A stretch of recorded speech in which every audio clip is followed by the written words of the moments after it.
jóvenes especialistas con más empeño que tenemos hoy día en Lima y en el país. Él nos va a deleitar con esta conferencia. Aprovecho para comentarles que el segundo fin de semana de noviembre, vayan todos poniendo en su agenda, sobre todo aquellos que no vivan en el Perú, que siempre hay un grupo de ustedes que no viven en el Perú, porque el segundo fin de semana de noviembre, sábado y domingo, desde las 7 de la mañana comenzaremos actividades con varios profesores de fuera del país que van a deleitarnos con los temas que ellos acostumbran siempre tratar, porque es el producto de su investigación de buena cantidad de años. El centro de esta presentación, la persona que es alrededor de la cual gira este curso, no es como el año pasado un premio Nobel, sino se trata de un médico que ha logrado ser distinguido fuera del ambiente médico por el rey de Inglaterra, ya que él es inglés, él trabaja en el Imperial College de Londres. Él ha sido distinguido con el título de caballero por sus servicios a la corona y en general al mundo. Estoy hablando del doctor Peter Barnes, que él ha sido el jefe del grupo de neumología de investigación en el Imperial College. Y este buen amigo únicamente tiene un poco más de 1.650 publicaciones en PubMed. Yo puedo tener una publicación que se publicó y que de repente alguien la leyó, la leyeron 10, la leyeron 20, pero la publicación no es tan buena como para que pueda ser citado por otras personas cuando ellos hagan sus trabajos de investigación. En el caso del doctor Peter Barnes, que él tiene más de 1.650 publicaciones, varios capítulos de libro y varios libros, el doctor Peter Barnes solo ha sido citado un poco más de 200.000 veces. Es la persona que yo conozco, con quien tengo una estrecha amistad, que tiene esa cantidad de citas por otros investigadores y personas que hacen trabajos de revisión sobre los temas que él trata. Él es el primero en quien yo aprendí lo que hoy día ya sé que se llama epigenética, antes no sabía cómo se llamaba, que son los cambios que ocurren a nivel del núcleo y que en el ADN, la metilación, desmetilación del ADN, que permite que el ADN pueda actuar y por tanto ya pueda el paciente recibir un tratamiento que sea efectivo. El doctor Dulanto ya está. Por favor, si le puedes convertir al doctor eh, en coanfitrión, por favor, Valeria. Ya está habilitado el doctor. ¿Ya? Doctor Luis Javier Dulanto, un placer de tenerlo esta noche en este foro. Por favor, si puede acceder al micro y además a poder Buenas noches, comentar doctor. ¿Qué las tal? diapositivas. Buenas noches, doctor. ¿Me escucha? Te escuchamos perfecto, Luis Javier. El auditorio es Ah, todo tuyo. Apago yo muchas la gracias por pantalla, la... apago el audio. No, no, estoy justo, puede hablar un ratito. Yo todavía, no todavía estoy ahorita, voy a compartir mi exposición en mi pantalla. Perfecto. Entonces, como le estaba diciendo a todos que este año vienen un grupo de, como tú, de supergenios, Ah, no, y gracias. el 7 y 8 de noviembre, y así uno no sea neumólogo o internista, realmente que vale la pena escuchar a estas personas porque nos van a servir para recuperar la pasión por lo que hacemos. Así que si alguien no es médico y quiere asistir, si es biólogo, veterinario, químico farmacéutico, enfermera, técnico de enfermería puede asistir a este curso que realmente va a estar fantástico. El doctor Peter Marks va a dictar por lo menos 5 conferencias. Solo escuchar una de sus conferencias es un deleite. Por favor, cuando tengas lista la pantalla, te doy la... Puedes compartir pantalla, lo Javier, Sí, ¿ah? sí, sí, Doc, ahorita estoy ya abriendo el esto Tranquilo. y aquí vamos, compartir. Ah, Perfecto. no sé si me puedan confirmar si es que se ve bien, todos lo ven. Se ve perfecto, pero acuérdate, ahora sí está pantalla completa. Ajá, y parecen varias diapositivas, pero en realidad es solo ser conciso, aunque es un tema un poco complicado. Bueno, usted ya me Entonces, presentó, gracias por las palabras. Estaba conectado, solo que no podía hablar porque no estaba como modo de coanfitrión y ya, por eso le escribí por el WhatsApp. perfecto. Yo soy médico hematólogo, sí me formé ahí en el Hospital Cayetano Heredia. Actualmente estoy laborando ya en el Hospital Naval y continúo también laborando en el Hospital Cayetano Heredia, igual que continúo en la docencia en la Universidad Cayetano y pues también en la científica, también complementariamente. Y aprovechando para este diagnóstico, porque justo estábamos, bueno, con el doctor siempre elegimos temas pues random o que podrían ser interesantes y justo estábamos en una reunión sobre el diagnóstico oportuno de enfermedades raras y el manejo, porque pues el gobierno central está pidiendo un planeamiento para tener un fondo nacional para el manejo de enfermedades raras o huérfanas, pero si bien pues todos sabemos que en el sistema nacional todo está muy fraccionado y pues era ver todo un tema de dónde salía el presupuesto. Pero justo lo que conversé con mis jefes ahí en Naval era que independientemente de ese tema, de dónde se iba a inyectar el dinero para el manejo, nosotros que teníamos que tener que estar preparados para los diagnósticos, saber qué pruebas pedir y saber qué medicinas vamos a tener que acceder porque, o sea, si nos agarra en cero y nadie sabe diagnosticar o nadie sabe qué tratamiento dar, pues no vas a tener ni siquiera unas guías de manejo rápidas,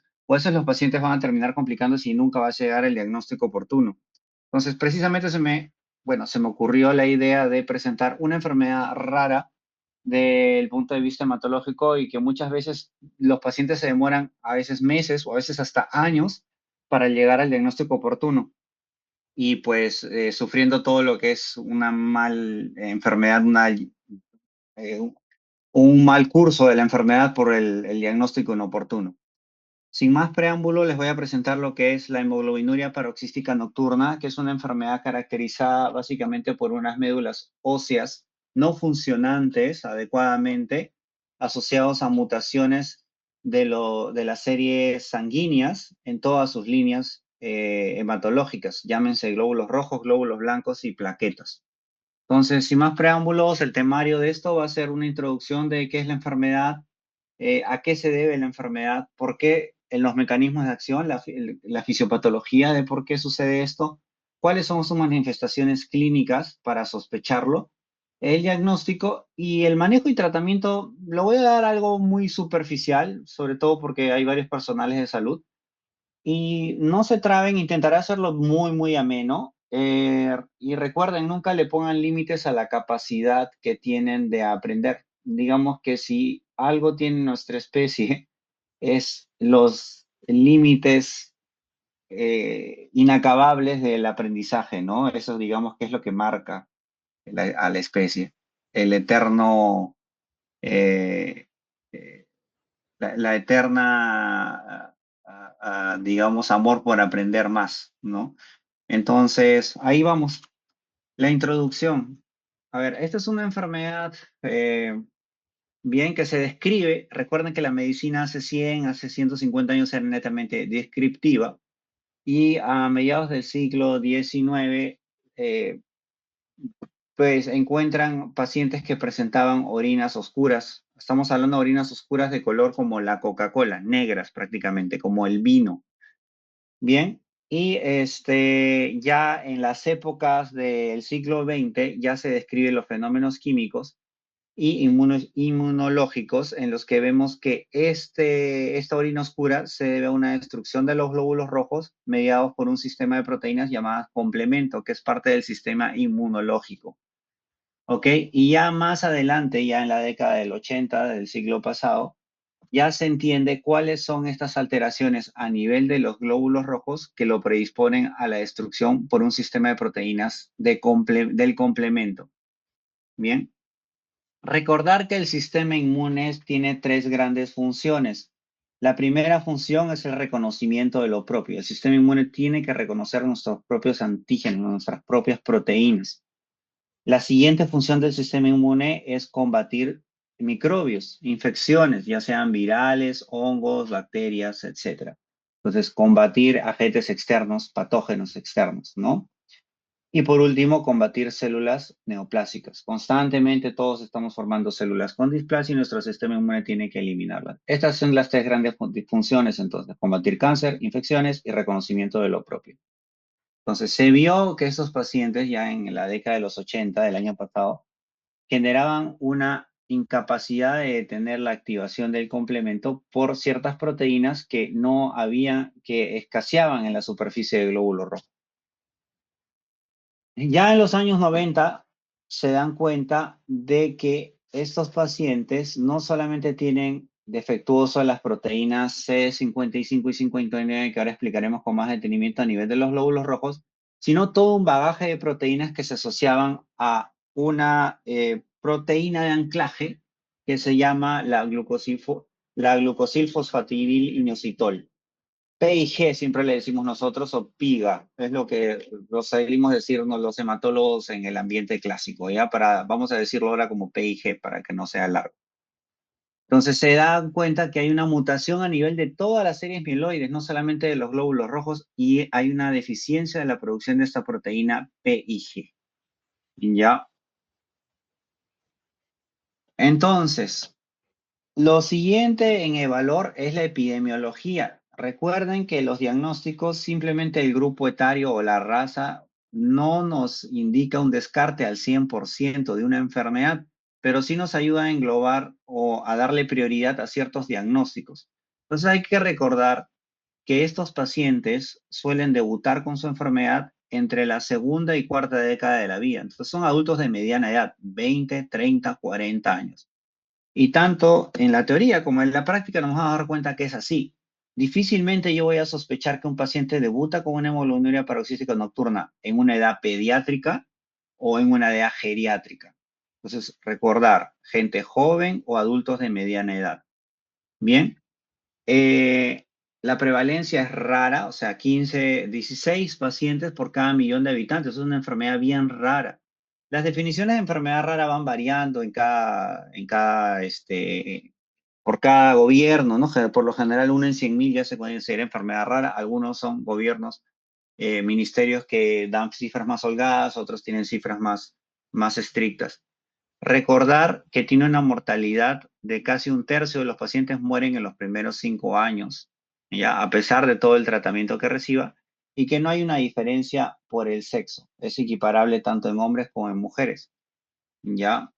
Entonces acá, por ejemplo, hay una publicación del Blood del 2006. Blood es una revista americana de hematología, donde ven la supervivencia en pacientes jóvenes, digamos, pacientes que no tienen la enfermedad, cómo su curva pues, de mortalidad se ve muy afectada por el diagnóstico de HPN. Miren, acá pasan 10 años y tiene ya una mortalidad más o menos del 50%, ¿no? Entonces podemos ver, comparar la mortalidad. Lo que sí podemos ver que conforme se ha ido avanzando en la farmacología, la mortalidad, miren aquí las curvas, después del año 96 en el primer mundo, bajaba tremendamente a los 10 años, con una sobrevida mayor al 80%. Diferente a lo que había en la década de los 80 y 90, donde la mortalidad, pues a los 10 años era superior al 20%, y una mortalidad superior al 40% antes de la década de los 80. Entonces, ha bajado la mortalidad y esto va directamente con los fármacos nuevos, la inmunoterapia nueva que se va inventando.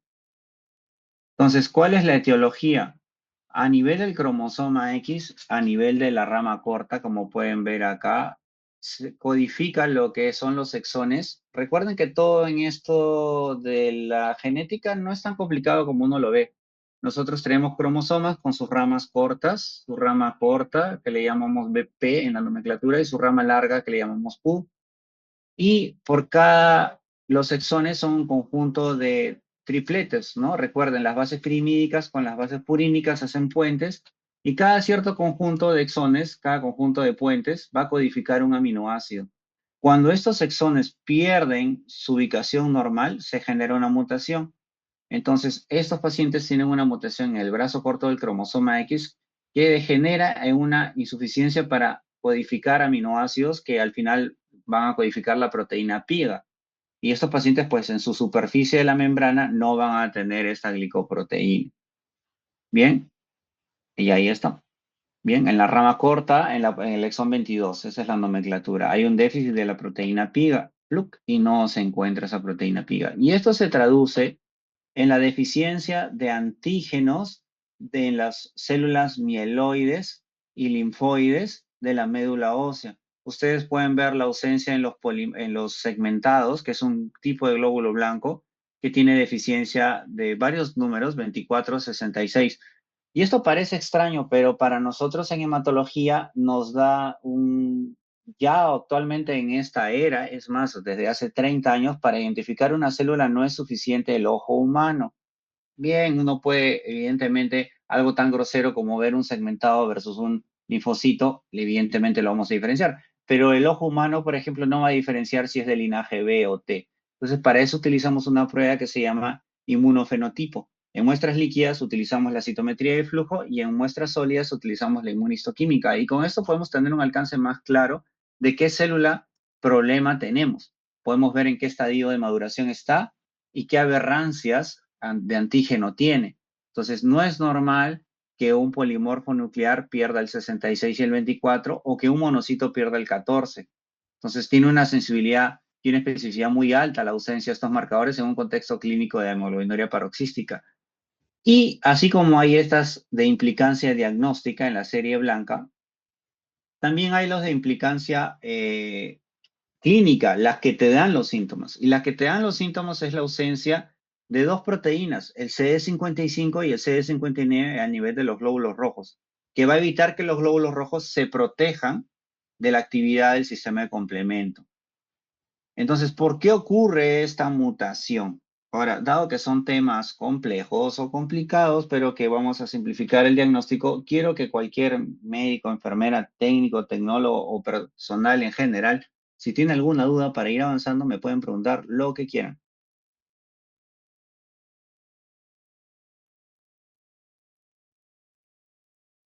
Pueden hablarlo. No hay dudas hasta el momento. Veo el chat. Vamos a ver el chat. No, no se ve nada, está tranquilo todo.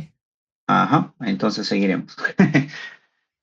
¿Por qué ocurre la ausencia de esta mutación de este PIGA, de esta proteína? ¿Por qué? ¿Qué sucede en el cuerpo humano? Entonces hay ciertas hipótesis que ocurren.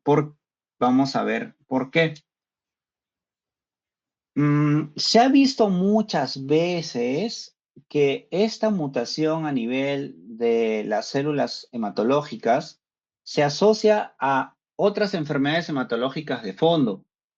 Bien, o sea, se asocia a insuficiencias medulares, a médulas óseas insuficientes que no trabajan bien.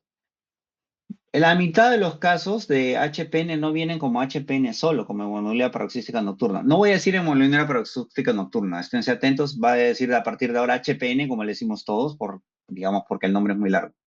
Entonces, los pacientes que tienen la mutación de HPN, la ausencia del gen PIGA y de la ausencia de la proteína PIGA, se asocia en muchos casos a otras enfermedades hematológicas. Una de ellas es la anemia aplásica adquirida. ¿Y por qué? La anemia aplásica adquirida, nosotros podemos ver que tenemos lo que es la célula, la stem cell o célula madre, acá en rojo que la estoy señalando. La célula pluripotencial, la célula que a futuro va a darme todos los glóbulos rojos, los glóbulos blancos, las plaquetas. Entonces, esas células no son reconocidas por los linfocitos TSD8 citotóxicos. Es como una enfermedad autoinmune mediada por linfocitos TSD8. Y al no reconocerlos, estos generan su activación la activación de la apoptosis de la célula madre por medio del fast ligando, ¿no? Y por medio de citoquinas inflamatorias que evitan su maduración, como lo es el interferón y el factor de necrosis tumoral. Y esto va a generar la apoptosis y destrucción de la célula madre por medio de la activación de las caspasas. Bueno, se va a destruir, como se ve acá. Ese es el mecanismo de acción de la anemia plástica adquirida, una enfermedad autoinmune de linfocitos T citotóxicos CD8 contra la célula madre. Bien, entonces la teoría es del escape inmune. Se dice que este no reconocimiento de la célula TCD8 a la célula madre se da porque no reconoce antígenos de la célula hematopoyética. Entonces, como un mecanismo de adaptación, muta la célula precursora hematopoyética y como pueden ver acá tiene antígenos de color rojo. Y en este caso, los antígenos de color rojo están representando proteínas ancladas a la proteína PIGA. Entonces dicen, bueno, adquiere la mutación, pierde estos antígenos, y cuando el linfocito T quiere verlo, quiere reconocerlo, ya no lo encuentra porque perdió los antígenos. ¿Ven? Y tiene una supervivencia porque las células se volvieron mutantes, como que están escondidas, han perdido las proteínas de superficie. Y eso le da una ventaja de que sean destrozadas por los linfocitos TCD8. Por otro lado, también estas proteínas PIGA, hay proteínas de anclaje que se asocian al ICAM, BECAM, proteínas de anclaje, que lo que uno busca en la célula madre cuando está insuficiente la célula madre es decir, oye, mira, tenemos pocas células en la sangre periférica, necesitamos que las proteínas de anclaje disminuyan. Entonces, estas proteínas que se asocian al PIGA también son proteínas de anclaje. Y al disminuirlas, pues las clonas de HPN, las que pierden estas proteínas de anclaje, ya no se quedan mucho tiempo en la médula ósea, sino que son más fáciles de llevar de la médula ósea acá en blanco hacia la sangre periférica. Entonces, esto es importante, es la teoría de la movilización. Bien, entonces tenemos dos, movilizar más rápido a la célula de la médula ósea a la sangre periférica y a su vez escapar de la actividad, el efecto autoinmune de los linfocitos T. Al perder los antígenos de superficie, pues no son reconocidos por los linfocitos. Entonces, como ustedes pueden ver, en las pacientes con clona HPN acá de marrón, muchas veces lo encontramos que se superponen con otras enfermedades hematológicas, como por ejemplo la anemia plástica o los síndromes mielodisplásicos. Y que a su vez favorecen estas mutaciones de HPN en una pequeña cantidad de pacientes a la evolución, cuando ya tienen mutaciones de mielodisplasia, a convertirse en una leucemia mieloide aguda. Entonces son enfermedades que tienen mucha correlación. Bien, mucha correlación. Hasta ahí se entiende, ¿cierto? Si no, nuevamente me pueden interrumpir para ir pasando al siguiente ítem. Bueno, aquí cae otorga. Fisiopatología. Entonces, acá viene, hay un mensaje, vamos a ver. Ah, no, parece que sí. Ya. Ya se consiguió reparar genéticamente el sickle cell. ¿Qué posibilidad de lograr algo igual con el unira paroxística nocturna? Al momento todavía no hay una reparación genética. Al momento lo que hay es, ahora vamos a ver, inhibidores del sistema de complemento, cada vez más específicos. ¿Cómo cierro esto? Ya. Entonces, el sistema de complemento es un sistema de, como mismo lo dice, es un conjunto de proteínas, ¿ok? Que se encargan de destruir células infectadas y tiene diferentes mecanismos de activación. Por ejemplo, antígenos asociados a los microbios, a los patógenos. Esa es una vía. La vía clásica, patógenos o las propias células ya defectuosas marcadas por anticuerpos, sobre todo anticuerpos IgM e IgG, que tienen mucha propensión a activar el complemento. Y la vía de las lectinas de las manosas, que es muy parecida a la vía alternativa, asociada a lectinas, que es parte de, digamos, los microbios. Se activa el complemento por medio del C3 y el C3 a su vez activa al C5 y el C5 a su vez va a activar al C6, C7, C8 y va a formar un poro que se llama el complejo de ataque de membrana. Un poro que se forma a través de la membrana de las células y genera una lisis de la célula. ¿Ya? Eso es el sistema de complemento tal cual. Entonces, las glicoproteínas en los glóbulos rojos anclan dos proteínas, la glicoproteína, el GPI, ancla a la proteína CD59, al antígeno CD59 y CD55. Digamos que son como escudos contra el complemento. Siempre, tanto como en la vida, como en el cuerpo humano, todo es mantener un equilibrio. Ni destruir mucho, ni ser muy pacífico. Igual el sistema inmune. Entonces necesitamos estos escudos para que los glóbulos rojos tengan cierta protección contra el complemento. Muy bien. El 59 inhibe el complemento total, la incorporación de lo que es el complejo ataque membrana, hasta C9. Y el 55 lo que hace es inhibir la actividad del C3, o sea, evita la primera parte del complemento. Ahora vamos a ver acá. Muy bien. Entonces ustedes pueden ver acá cualquier activación del sistema de complemento, ¿bien? Y en el caso de los pacientes que tienen el CE59, va a bloquear el CE59, ¿bien? La unión del complejo de ataque a membrana. Acá ustedes pueden ver sistema de complemento C3, C5, complejo de ataque a membrana, glóbulo rojo con su CE59 en la superficie. Complejo de ataque a membrana incapaz de adherirse a la superficie de membrana del glóbulo rojo. El 59 lo protege del MAC, ¿no? Del complejo de ataque a membrana. Y a su vez, también tenemos el 55. El 55 es un inhibidor no del complejo de ataque a membrana, sino del C3 convertasa. Inhibe al C3 convertasa, o sea, evita que el C3 se active al C5, activa el C5. Y hay que recordar dos cosas, aunque ya me estoy entrando a territorios bien médicos. El sistema de complemento destruye la célula formando el complejo de ataque a membrana y destruye de una sola la célula. Pero a su vez, no solo la destruye formando el complejo de ataque a membrana, sino que también presenta con el C3, una vez que el C3 se ancla, lo presenta al macrófago, que es un tipo de glóbulo blanco que traga la célula. Entonces, la liso por un poro que se llama el MAC o hago que el macrófago lo coma. Bien, para que el macrófago lo coma, me basta con el C3. Pero para formar el complejo de ataque a membrana, necesito pasar de C3 a C5, C6, C7, C8, C9 y hacer el poro. Entonces, ¿qué sucede en los pacientes que tienen HPN? Miren acá. A diferencia de este, no hay 59. Acá no hay 59. No hay 55. No hay 55. Entonces, el C3 se une como Pedro por su casa. Y ese C3 dice, bueno, tengo un glóbulo rojo marcado con C3 y el macrófago viene, miren, hay C3 y unos receptores que se llaman los CD11 y el macrófago viene y se lo come. Y por otro lado, se va a unir el complejo de ataque a membrana. Tampoco, al no tener el 59, el complejo de ataque a membrana se va a dosar. Y voy a tener la lisis sin macrófagos, directo, se revienta la célula. Entonces acá es importante porque vamos a tener dos tipos de hemólisis.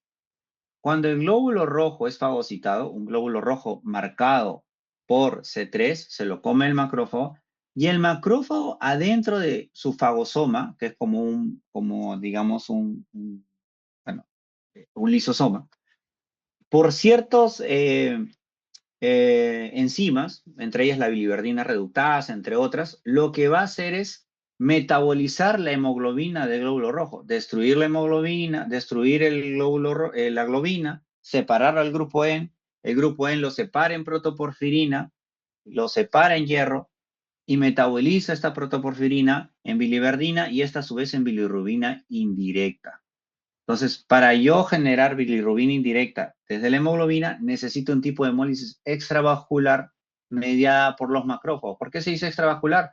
Porque los productos de desecho no van directo a la sangre, directo al plasma, sino que va a pasar a los macrófagos. Y los macrófagos se depositan en dos órganos, el vaso y el hígado. Entonces, los glóbulos rojos van a ir a los macrófagos del vaso y el hígado a ser comidos, a ser metabolizados y producir bilirrubina indirecta o no conjugada.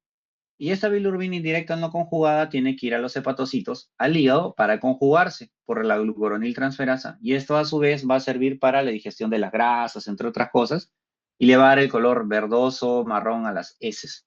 Pero por otro lado, yo también les dije que los glóbulos rojos no solamente tienen el C3, sino también tienen el complejo de ataque de membrana que se activa por el C3, C5, C6, C7, C8, C9. El complejo de ataque de membrana no es como el macrófago que va a comerse el glóbulo rojo y lo va a metabolizar, sino este poro lo que hace es reventar el glóbulo rojo. Y ya no hay nadie que metaboliza la hemoglobina, ni nadie que metaboliza el hierro. Entonces voy a tener hemoglobina libre en el plasma y voy a tener hierro libre en el plasma. Y esto para los vasos sanguíneos es tóxico. Todo excedente tóxico tiene que eliminarse del cuerpo. Y en este caso va a pasar a los riñones, botando el excedente de hemoglobina, hemoglobinuria, y el excedente de hierro, hemosideruria. Y los riñones no están en capacidad de esta gran carga de hemoglobina, malográndose lo que son los túbulos renales y haciendo una insuficiencia renal progresiva. Bueno, esto es lo que les decía, ¿no? El mismo gráfico. Y como ustedes pueden ver, la hemoglobinuria es de este color negro. Diferencia de la hematuria. No confundir eso. Hemoglobinuria es hemoglobina libre. Es un glóbulo rojo roto con su hemoglobina que se está botando en orina. Hematuria es el glóbulo rojo entero, no procesado. La hematuria, pues, se da por alguna lesión a nivel del tracto urinario directo, ¿no? O sea, una lesión en el glomérulo, en los túbulos, en los uréteres, en la vejiga, en la uretra, etc. Sangre, glóbulos rojos enteros. La hemoglobina es diferente.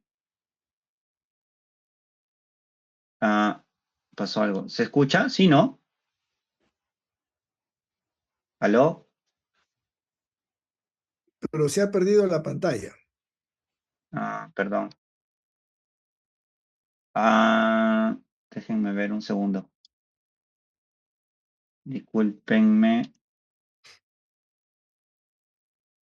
¿Regresó la pantalla? Está entrando la pantalla. Ahí está. Ya, Puedes, perdón. Creo que ahora el sí. internet. Bueno, pero se vio hasta lo último que les estaba hablando de Sí, la hemólisis intravascular y extravascular. ya. Ahora ya se están viendo los tubitos, que esos tubitos no se veían antes, ¿ah? Ah, ok, ok. Estaba hablando de los dos mecanismos de hemólisis, la intra y la extravascular, y que está reflejado en este gráfico de aquí. Ya, en este gráfico de aquí que les dije que hay dos mecanismos, ¿no? La del macrófago comiéndose el glóbulo rojo y la del complejo de ataque de membrana. Y que ambas hemólisis, tanto la extravascular dentro del macrófago como la intravascular, se presentan en esa enfermedad por lo que ya le había comentado. La ausencia del 55 evita el C3, la activación, y el C3 recuerden que lo presenta el macrófago. Y el CD59 evita la unión del complejo de ataque de membrana y también hay ausencia. Entonces, los dos mecanismos, extravascular e intravascular, ¿ya? Y les acabo de explicar los productos de desecho, ¿no? Del extravascular netamente es bilirrubinas y del intravascular hemoglobina libre y hierro libre. Y miren el color característico, es una Coca-Cola. Y no es solamente de que la teoría, en la práctica se ve así, es una Coca-Cola, tal cual. Nada de que orínate cargado, no, una Coca-Cola así, tal cual. Eso es lo que les había explicado, más o menos las enzimas que hay adentro del fagosoma del macrófago, ¿no? La ictericia, que es característica, este color amarillento de los ojos. Ojo, las ictericias, pues cuando ustedes se enfoquen en un caso, son de múltiples causas, eso ya el personal de salud va a poder saber si es una ictericia hepática, una ictericia obstructiva o una ictericia hematológica de hemólisis. Ya eso se va a saber con el laboratorio, con un laboratorio básico, viendo qué bilirrubina predomina y viendo las enzimas hepáticas, la albúmina, los factores de coagulación. Eso es algo bien general. Ahora, la causa antigua de muerte de los pacientes con hemoglobinuria paroxística nocturna en sí eran las trombosis. Los pacientes presentaban trombosis. ¿Y por qué presentaban trombosis? Por múltiples mecanismos. Para sintetizarlo rápido, cuando el glóbulo rojo se destruye, va a también botar enzimas. Una de estas enzimas es la arginasa eritrocitaria. Y esta arginasa eritrocitaria libre va a competir con el óxido nítrico sintetasa. ¿Y por qué es importante? Porque hay arginina, un aminoácido con el óxido nítrico sintetasa va a producir óxido nítrico. Pero al tener la ausencia al tener mayor cantidad de arginina eritroide, arginasa eritroide, la L-arginina la va a convertir en ornitina, que es un competidor de la formación, ¿no? O sea, es un competidor esta enzima del óxido nítrico sintetasa. Voy a disminuir el óxido nítrico. Y recuerden que el óxido nítrico me sirve para una vasodilatación de los vasos, para un equilibrio de vasodilatación. En este caso, al no tenerlo, voy a producir una vasoconstricción sostenida. Además, al tener menos óxido nítrico, recuerden que el óxido nítrico también ayuda a detener, disminuye a detener lo que es el pase del ADP al AMP. Y cuando yo tengo esta inhibición de este paso por ausencia del óxido nítrico, al acumular más ADP va a haber también mayor agregación plaquetaria. Y directamente la hemoglobina libre ocasiona un daño endotelial. Y mis mecanismos de acción, como la aptoglobina o mi albúmina, que evita tener demasiada cantidad de hemoglobina libre, se va a depletar y voy a obtener hemoglobina libre dañando las paredes de los vasos. Entonces, hemoglobina libre directamente e indirectamente por disminución del óxido nítrico, que además genera la vasoconstricción sostenida y que además genera la pérdida de formación de AMP y se queda en ADP. Entonces, mayor agregación plaquetaria, mayor daño endotelial, mayor activación del sistema de coagulación por el medio del factor tisular. Y acá ven, disminución del óxido nítrico, aumento de la trombosis, hipertensión pulmonar por la vasoconstricción sostenida, insuficiencia renal por la vasoconstricción de la base renal. Y además, Abelcita, ¿aló? ¿Me escucha? ¿aló? Sí, ¿se Doctor, escucha? buenas noches. Habla la doctora Chinelli, disculpe usted. Le- Oye, hermano, oye, compadre, yo soy el culpable porque yo no leí el chat y me olvidé que mi hija ha estado en Jamaica y Jamaica desde 2023 está con una... Doctor, se escucha su Bueno, voz. perdón, disculpa. Bueno, sigamos. Entonces, vamos a tener unos síntomas inespecíficos. Pacientes con dolores. El paciente se queja de dolor y muchas veces funciona como una trombofilia. Recordar, trombofilia, pacientes con propensión a hacer trombos y que por lo general se dan en edades fuera de lo común. Generalmente son gente de 60, 70 años pensar en un debut de un trombo, pero pacientes más jóvenes que hacen trombosis, como de 30, 40 años, y en sitios anómalos, de repente la vena cava, de repente la pulmonar, etcétera. Lugares donde uno diría, oye, estos lugares son raros. Y también es como decir, oye, este paciente joven, ¿qué factor de riesgo tiene para hacerme una trombosis? ¿Hasta ahí tienen alguna duda? Veo mensajes.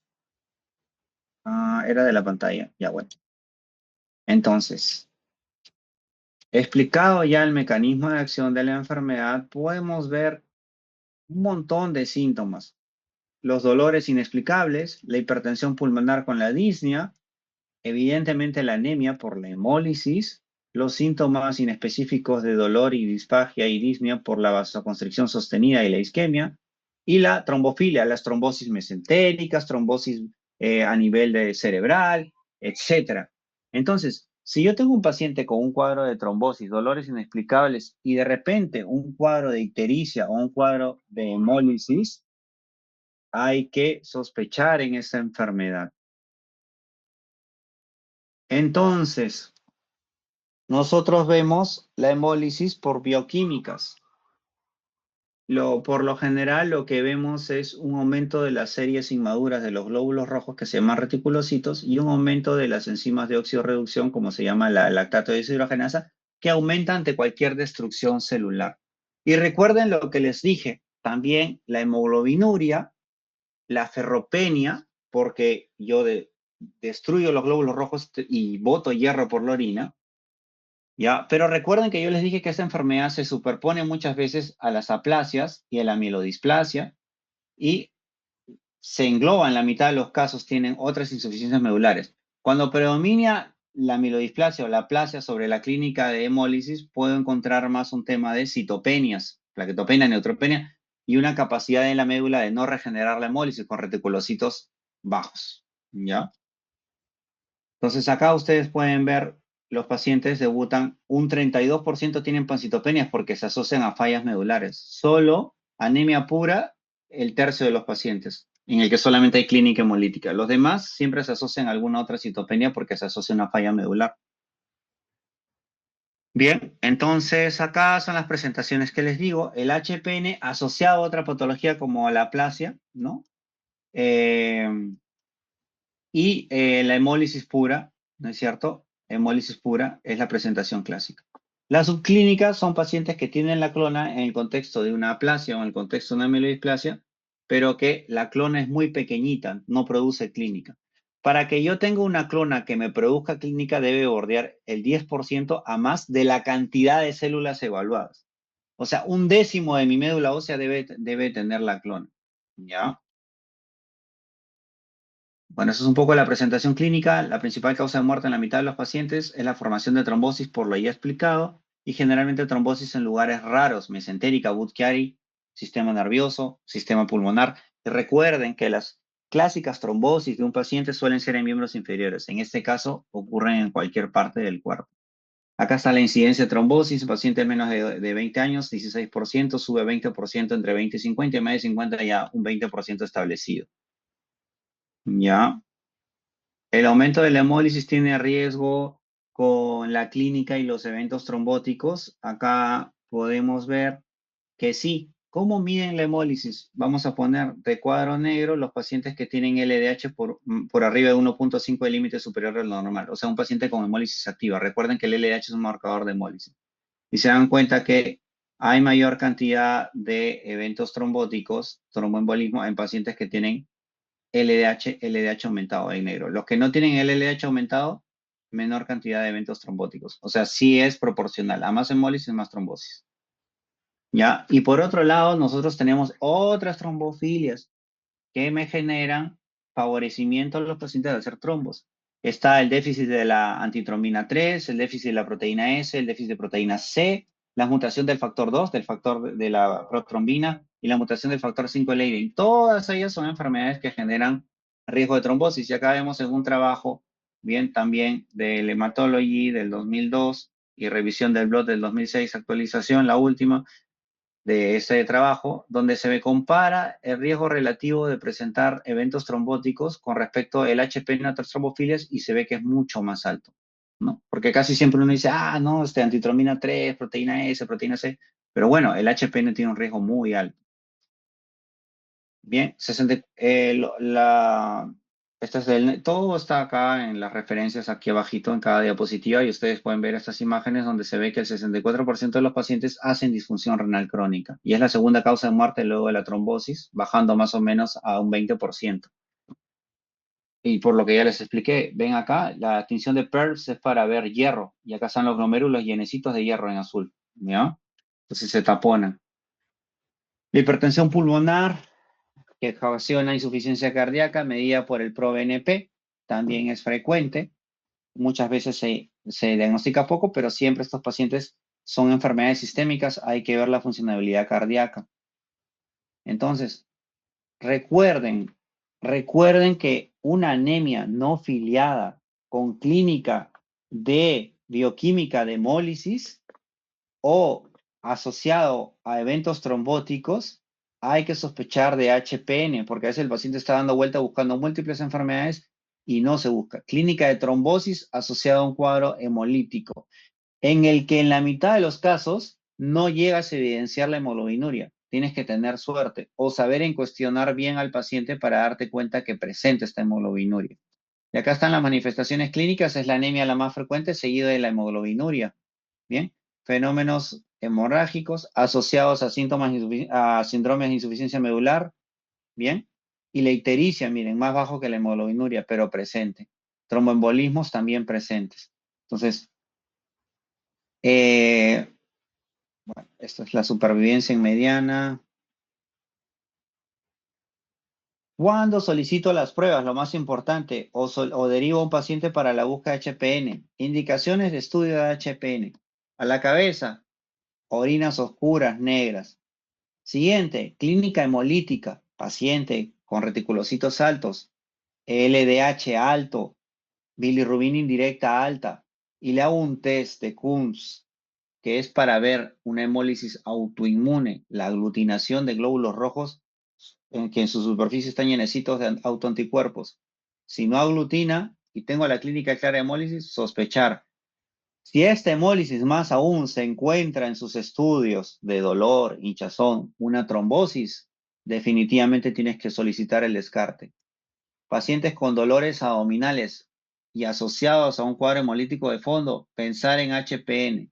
Recuerden también dolores abdominales incoercibles, porfiria, que no viene al caso, pero no olvidar, porque encima, con el uso de muchas medicinas o antibióticos, exacerbas el dolor. Porfiria también es un diagnóstico importante. No en este caso, pero ya pasaremos algún día a tocarlo. Paciente con anemia plástica. Nosotros cuando diagnosticamos la anemia plástica, por lo general es un paciente que viene con citopenias, anemia, neutropenia, plaquetopenia sin causa aparente, con presentación en edades jóvenes, 15, 20, 30 años, o a veces gente ya mayor, presentación bimodal, jóvenes o ancianos de 70. Entonces, si yo tengo una aplasia medular, por lo que ya les describí con la teoría del escape inmune, siempre se tiene que pedir clona HPN, porque implica tanto en el manejo como en el pronóstico, y me da incluso un mejor pronóstico de la aplasia. Igual por los síndromes mielodisplásicos. Y por último, un paciente que estás estudiando y tiene una anemia de causa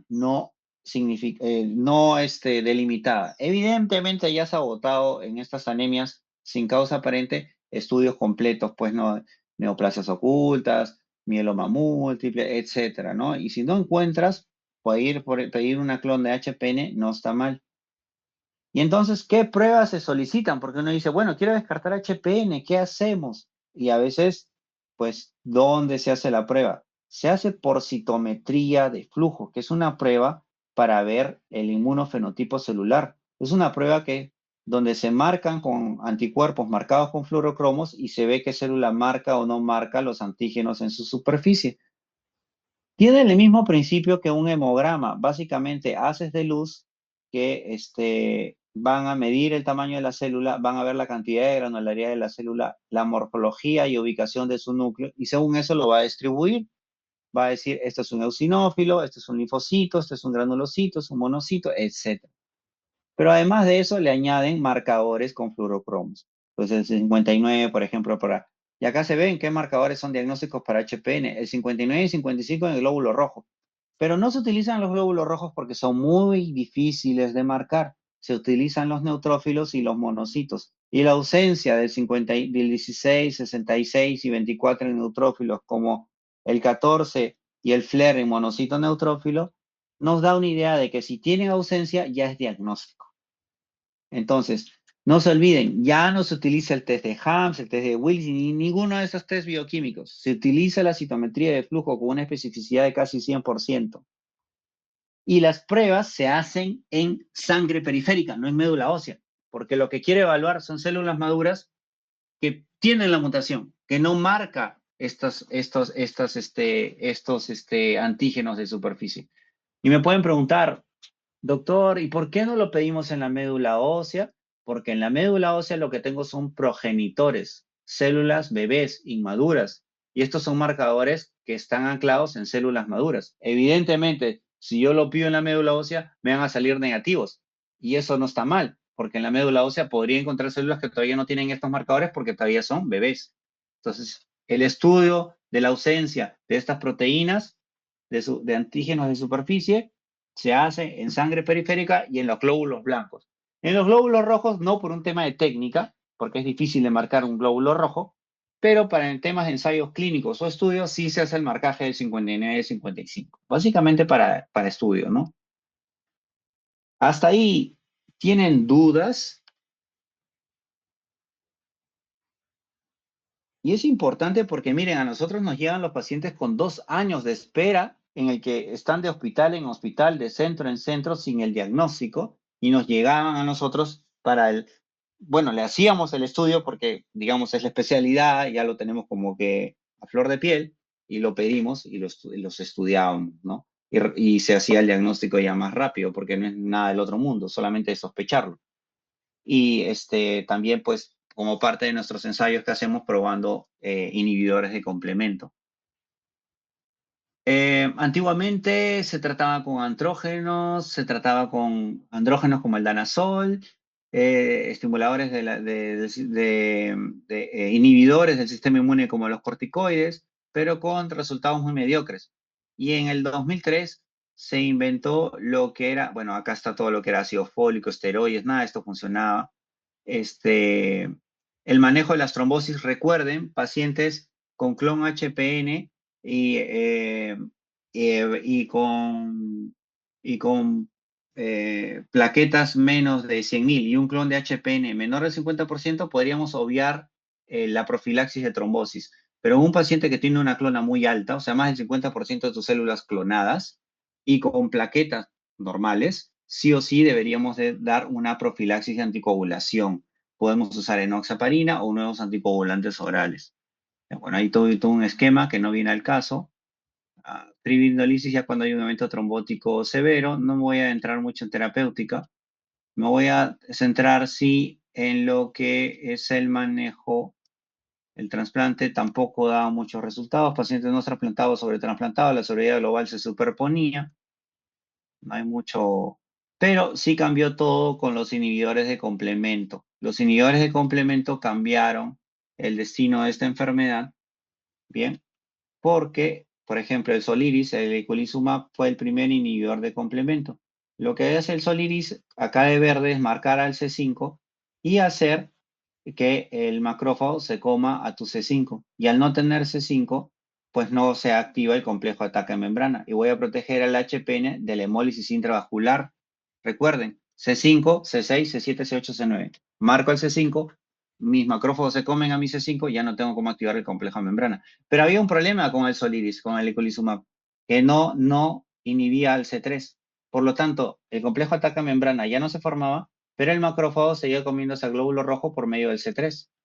Entonces, para esos pacientes que hacían resistencia al C5, se inventó el APL3, que es básicamente el inhibidor del C3, y ya protegía y rescataba a los pacientes que hacían resistencia al eculizumab porque hacían su hemólisis extravascular. Entonces, hay un estudio que se llama Pegasus, que se estudiaba con pacientes que fracasaban a eculizumab o generaban resistencia, a rescatarlos con el inhibidor del C3.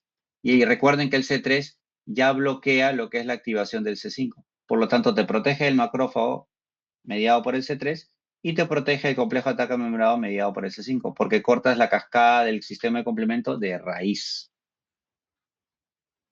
Acá ven cómo inhibe la hemólisis nomás en las primeras 4 semanas, ¿no? De tener el LH en 2000, lo baja a la normalidad en las primeras 4 semanas. Ese es el estudio Schaeffer publicado en el 2008 en el Blood.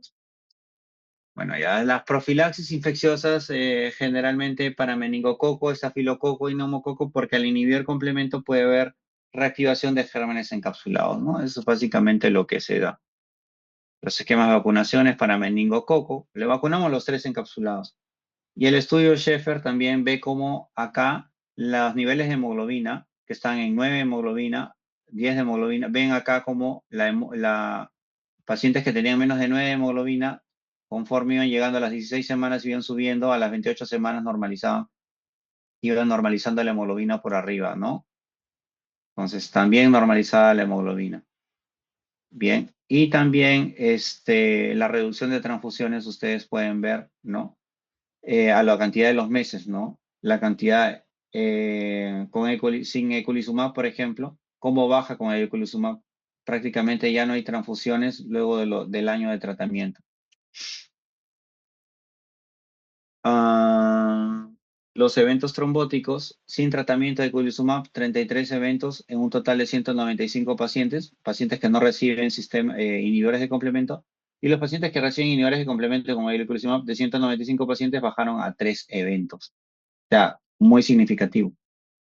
Bien, entonces mejoría de la función renal también en los pacientes que tienen el uso de eculizumab, mejoría, ven, se puede ver ahí la mejoría. Y por último, también mejoría con el uso de Soliris, también de la reducción del riesgo de hipertensión pulmonar y de insuficiencia cardíaca. Y también, por último, la supervivencia global. Los pacientes sin HPN versus los pacientes con HPN con tratamiento con eculizumab. Los que no tienen HPN, su curva ahí de casi 100% de sobrevida a los 6 años Y los HPN con eculizumab, su curva casi de 100% a los 6 años. Entonces, ya tiene un impacto en la sobrevida global del paciente, los inhibidores de complemento. Bien, estos son el C3 y estos son estos son el complejo de ataque a membrana. Entonces, el APL2, que era lo que básicamente ya está en el mercado, pues inhibe el C3, mediado lo que es la hemólisis mediada por macrófagos, y también inhibe la formación de C5, C6, C7, C8, mediado por complejo de ataque a membrana. Entonces, ya cada vez se va avanzando más, ¿no? Ya no solo complemento 5, sino complemento 3, de la PL3. Justo se estaba haciendo el ensayo en el 2019, se empezó. Ya está aprobado. Bien. Eso sería todo. Ya no quería ahondar porque se está haciendo un poco largo. Ahora estoy atento a todas las preguntas que quieran hacer. Pueden comentar y yo estoy atento. Acá dicen, doctor Dulanto, ante un adulto joven con trombosis en territorios venosos Eh, poco frecuentes y factores de Doctor riesgo Dulanto, convencionales. doctor Dulanto, deja Sí, que le perdón. den la palabra al doctor Chen, que es un médico pediatra que trabaja en Estados Unidos, y al doctor Eduardo Esteban Chirinos Arroyo, que es médico neumólogo que trabaja acá en el Hospital de Emergencias. Por Oh, favor, si le excelente. puedes dar la palabra para que ellos puedan hacerte la pregunta y puedas entrar tú a dialogar con ellos, que lo hace más interesante. ¿Yo soy el que doy la palabra o creo que No, no, tenía no, yo alguien le que voy nos a dar la apoyaba? palabra. Tú preocúpate de escuchar la pregunta, el comentario, y yo me preocupo de ver quién pide la palabra, ¿ya? Excelente. Ya Ya, tú ok, doctor. tranquilo. Los que Bien. quieran, además de ellos dos, intervenir, que la conferencia ha estado excelente. Por favor, sírvanse levantar la manito o si quieren poner su pregunta en el chat, porque a veces ocurre que algunos de ustedes están en el micro y no pueden tener acceso al audio. Adelante, doctor Chen. Doctor Chen, Valeria, ¿ya le diste la posibilidad al doctor Chen? Sí, doctor. El doctor Chirinos también tiene la Ya. habilitado el El, micrófono. el que quiera, el primero que quiera hablar, por favor, doctor Chirinos, doctor Chen, prendan su micro, pues. Ya, doctor Aquí Chirinos, estoy, adelante, por favor. doctor Dulanto, buenas noches. Buenas noches. Eh, Felicitaciones por la conferencia, muchas gracias. Realmente he aprendido bastante. Y lo importante es que estamos hablando en esta patología que usted ha mencionado, en una población predominantemente joven, Ujú. Así es. ¿cierto? Así es. No es una población donde encontramos factores de riesgo para una enfermedad, es una población realmente joven, Así sin es. factores de riesgo.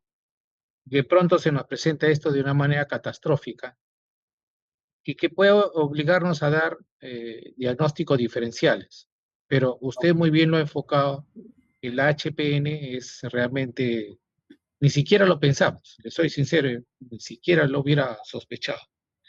Pero dígame, ante un adulto joven con trombosis en territorio venosos, como usted lo ha dicho, poco frecuentes y sin factores de riesgo convencionales, la sospecha clínica suele oscilar entre síndromes mieloproliferativos, neoplasias sólidas y vasculitis sistémicas también. ¿Qué marcadores usted de hemólisis intravascular o citopenia marginal le considera que tienen el mayor valor predictivo positivo para priorizar una citometría de flujo sobre otros estudios de extensión oncológica o inmunológica? En muchos casos la hemoglobinuria no suele ser macroscópica, ¿ok? A veces Ya, en algunas crisis suelen ser macroscópicas, en otras no. Entonces yo siempre pediría trazados de hemosideruria y hemoglobinuria en el contexto de un paciente de una trombosis no filiada. Una hemoglobinuria, un lactato de deshidrogenasa también me ayudaría. Y recuerde que el hallazgo más frecuente en los exámenes de laboratorio es una anemia. Por ejemplo, que yo tengo un varón con una hemoglobina en 10 sin causa aparente y con un LDH aumentado o medianamente aumentado, yo ya podría pedirle trazas de hemoglobinuria en orina, ¿no? Hemoglobina en orina. Eso es como una primera pauta, ¿no? De manejo. Ahora, diferenciar bien lo que son la mieloproliferación de la mielodisplasia o de la plasia.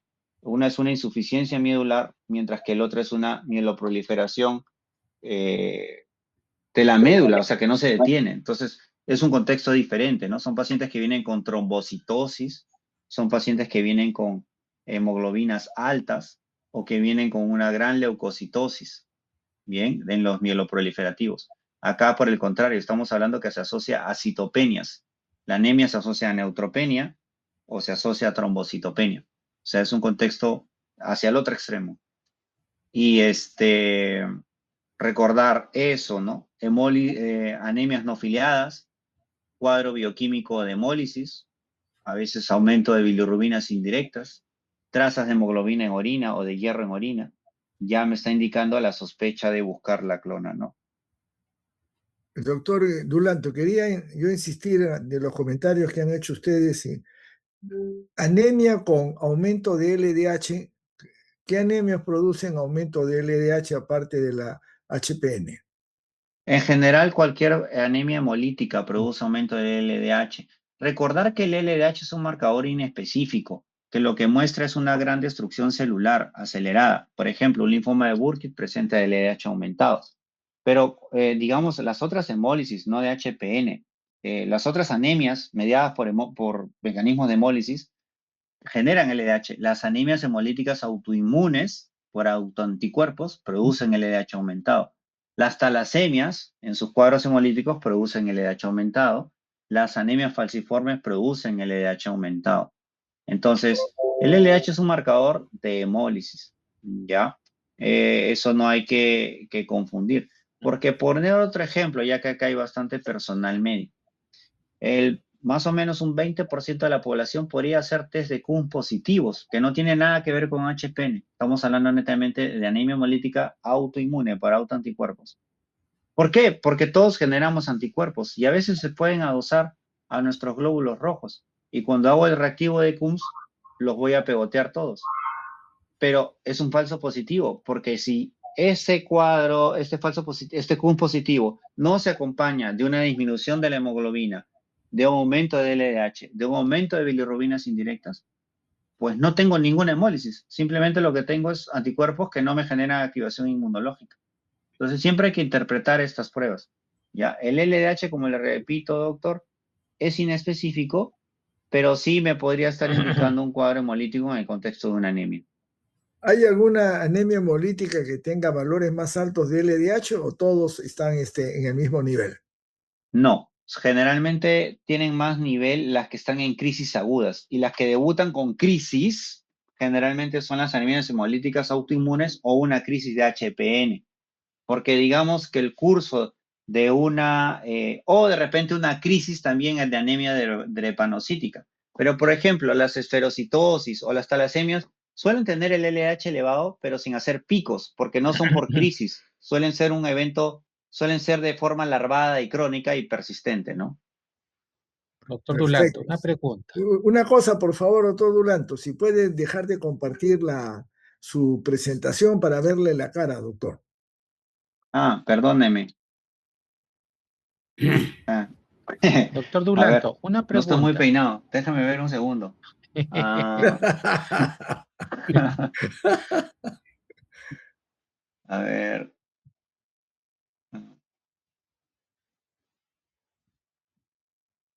Doctor Dulanto. Sí se puede. Oh, pero, Un segundo, es que estoy acá intentando ver, ampliar esta pantalla. Mm, Cierra tu PowerPoint y se deja de compartir pantalla y para ver la cara al doctor Dulanto. ah, ay, se ve mi cama. No sé cómo se hace para que se vea mi cara. Creo que, a ver, un momento. Tienes que, abajo donde dice de compartir pantalla, pones dejar de Ah, acá estoy compartir yo. Si no pantalla. es que está mi pantalla.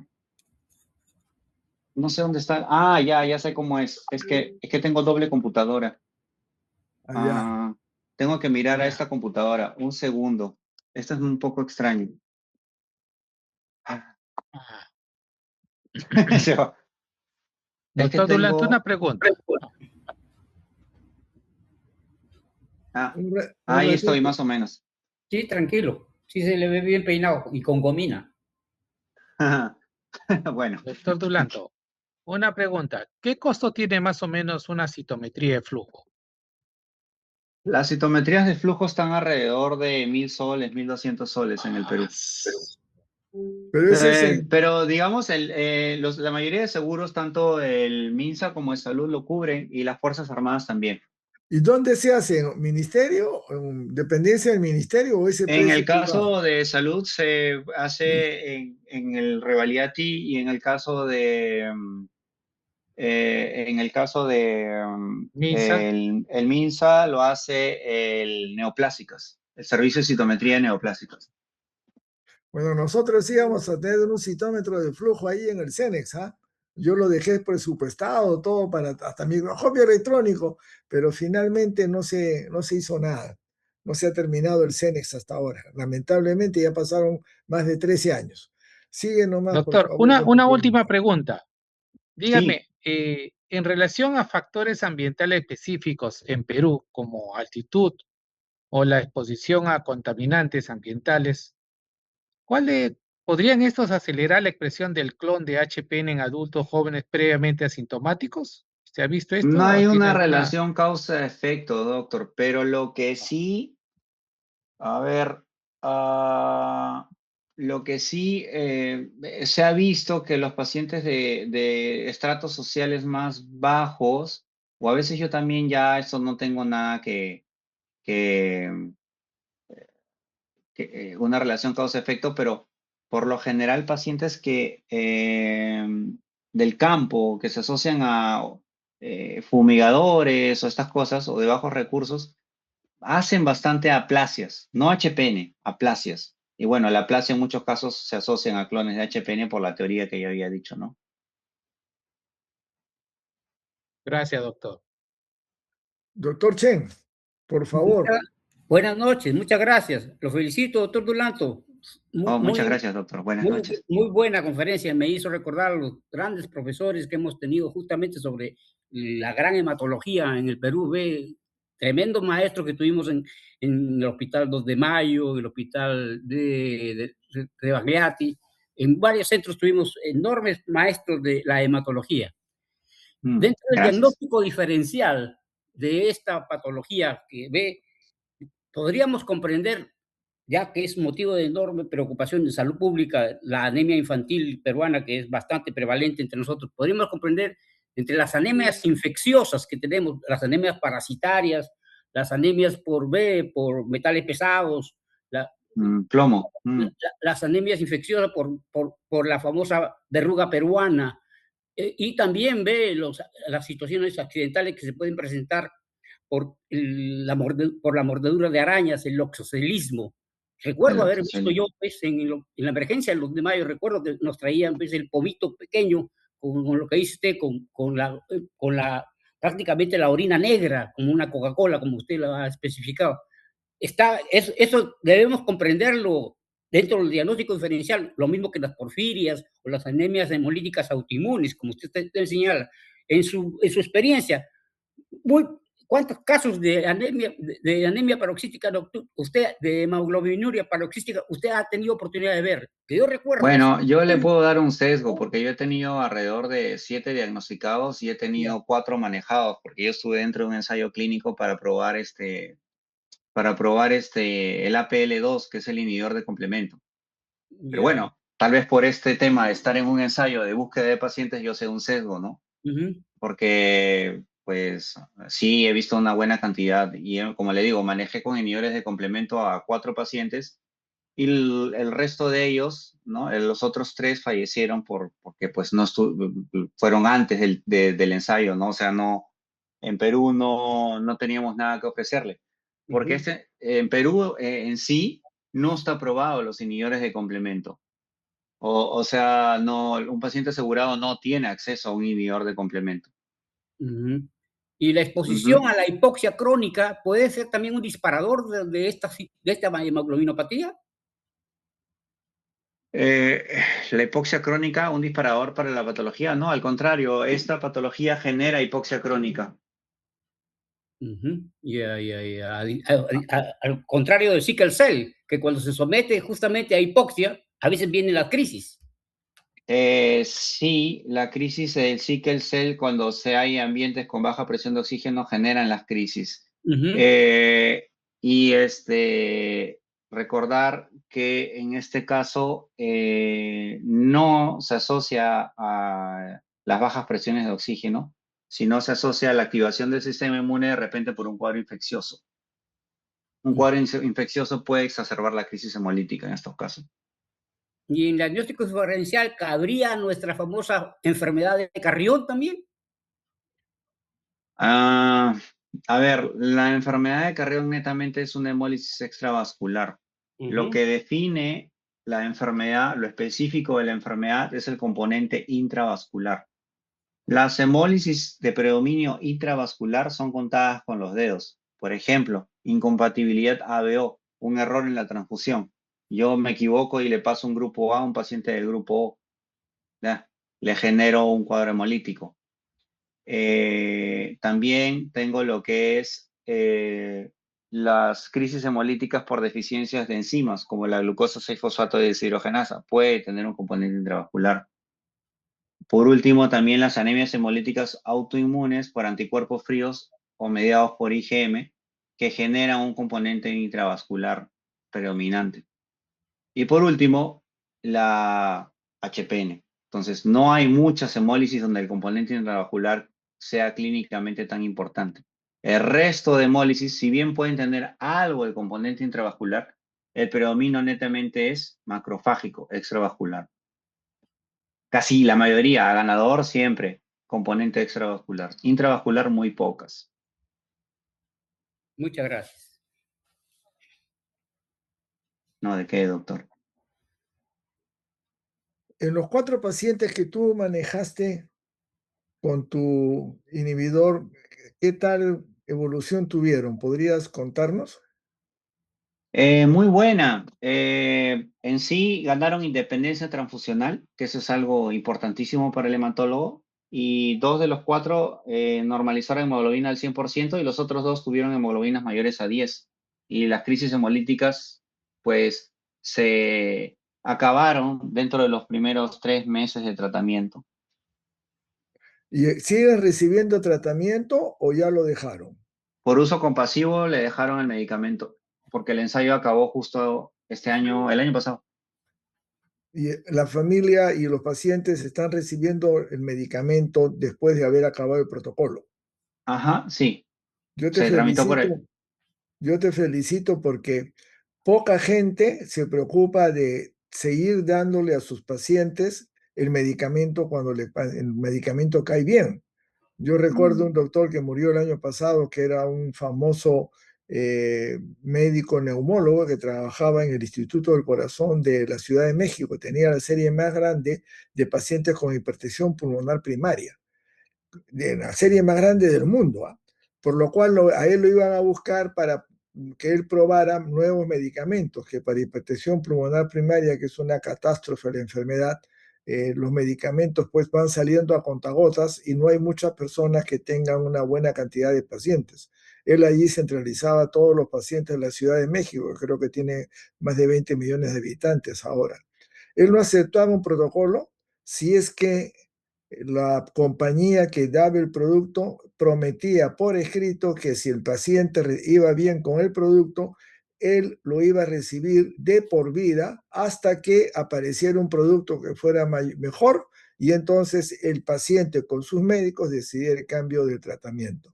Menciono esto porque lo que tú has hecho es lo adecuado cuando uno hace investigación clínica para laboratorios o universidades con productos nuevos. Sí, gracias, Doc.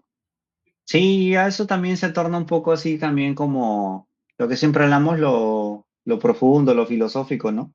Yo siempre pienso, ¿no? Que a veces nosotros tenemos una gran capacidad como especie de inventar cosas, pero a veces nuestra ambición mal llevada, a veces la invasión, yo creo que la ambición es el saber o el querer aportar a, a los avances para el bien común de la gente, pero a veces todo se pierde en una visión en la que solo quiero algo material, dinero, ¿no?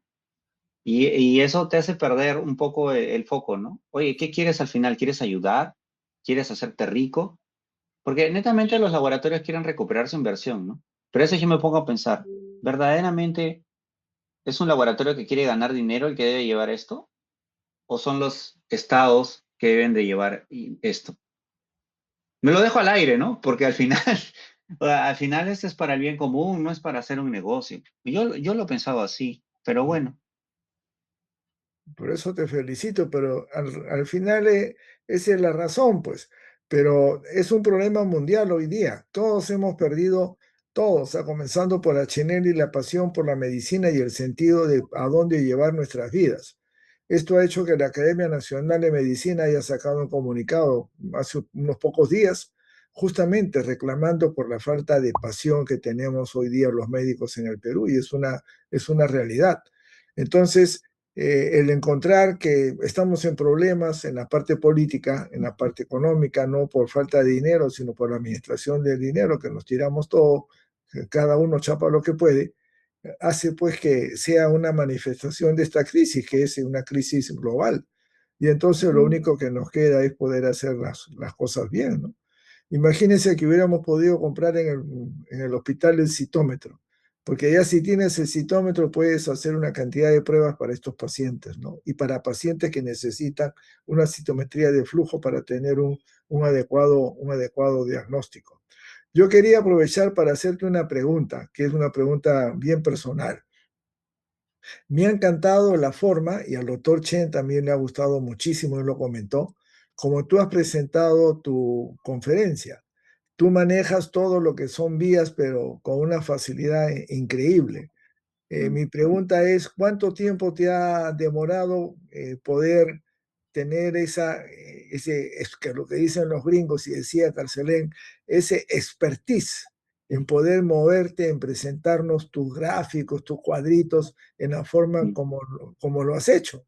Porque todos Ah, nosotros podemos coger y leer el artículo, y a mí me demora leer un artículo como los que tú has presentado, a veces me demoro una semana o un mes en entender un artículo.